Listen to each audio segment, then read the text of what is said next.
Hello, caregivers, and welcome back. Let's take a break. So glad that you were able to join me again. It seems as if it's been a long time since our last session, but today we're going to be talking about relationship with your spouse if you are caring for your husband or your wife. First, though, did you remember to de stress today? If not, let's start with our deep breaths. Okay? Deep breath in, let it out. Again, in and let it out. One more time.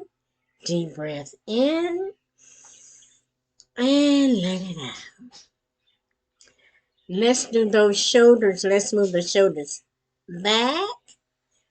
1, 2, 3, 4, and 5. And let's press them towards the front. 1, 2, 3, 4, and 5. Don't you feel stress just slowly moving away? Now let's do our hands. Let's just take our hands and just wrap one hand over the other, making a fist. Let's just wrap it one over the other. Doesn't that feel good? Don't mean for you to be boxing, but let's just wrap our hands and roll it one after the other. Okay? Good job. Okay, and also we do like to get a stretch in, all right? So let's take our right arm up and reach it over our left. Okay? Good. And take our left and reach it over. All right. Okay, one more time. Take our right hand up and reach it over our left.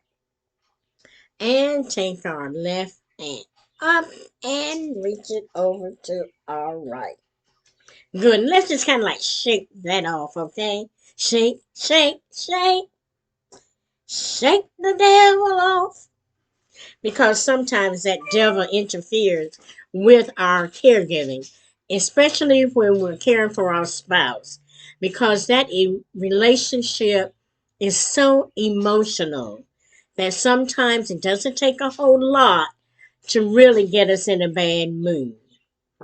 And so we want to look at those challenges of working with our spouse because it can cause an emotional and physical strain. And the emotional part comes in, like I said, is because of that relationship.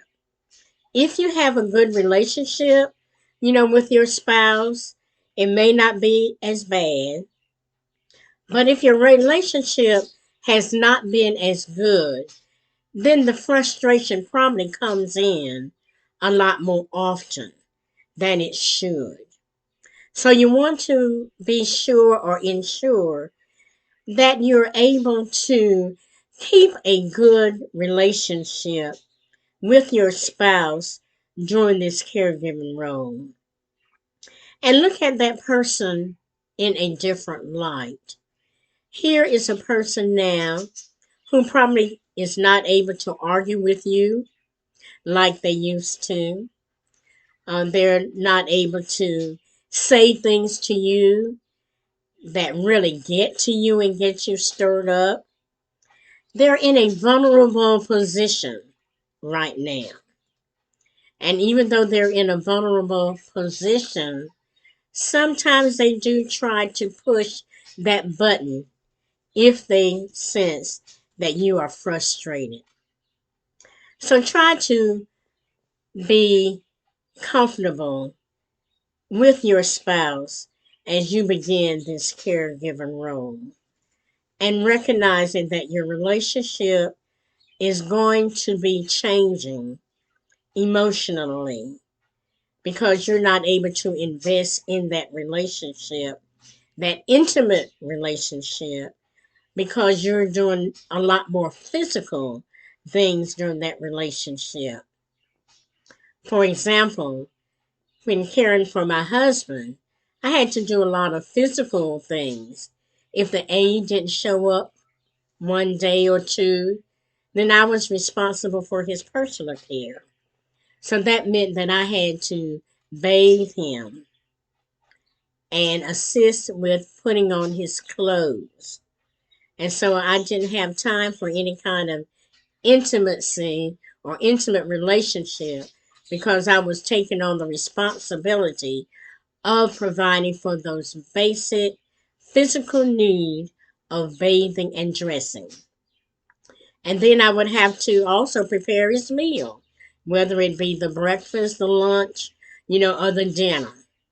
And so that's a lot of physical strain, so to speak, on me.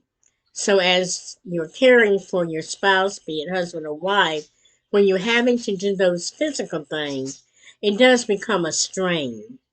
And so you want to be able to be in a good place emotionally with that person. I remember there was like maybe, one time when I was really frustrated, with my husband when I was maybe bathing him. I can't remember exactly, but things just really weren't going right, at that particular moment. I think he was saying I wasn't doing the care right, for him. I've always been a heavy handed person. And so, I couldn't be gentle, I guess, with him because I was always so heavy handed. And so I think that morning I was a little bit more heavy handed. And I think probably because I was rushing. And when you're rushing, you can't really do, um, what you want to do because you're in a hurry when you're on a time schedule to get things done. And so I was a little bit heavy handed that day, and he became frustrated, and I became frustrated, and we were just really almost about to blow at each other. And I got to a point where I said, you know what? I can understand in a nursing home when somebody gets hit. Because that frustration, can really cause you to do something that you ordinarily wouldn't do. No, I did not, lash out, did not hit him or anything like that.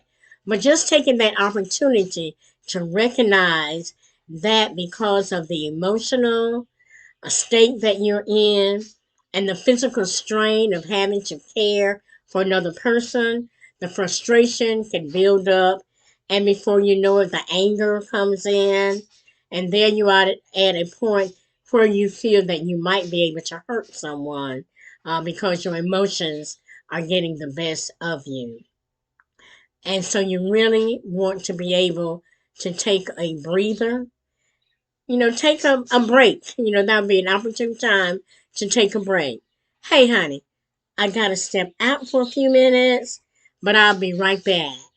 And then you go out to another room, take those deep breaths, do that stretch, anything to relieve, the pressure that you feel and the frustration that you feel. So that's our first challenge in being able to care for your spouse, recognizing that there is an emotional and physical strain that comes about when you are physically having to provide for that person's basic needs and you're in a different emotional state because that caring and that intimacy is not forefront. What's most important is getting the job done. So put a check on your emotions, recognize where you are, what state you're in emotionally, so that you can do the best job that you can. All right? That's our session for today. We'll be looking at other challenges in our next sessions. Have a good day. Please don't forget to like and share. See you next time. Caregivers, let's take a break. Bye.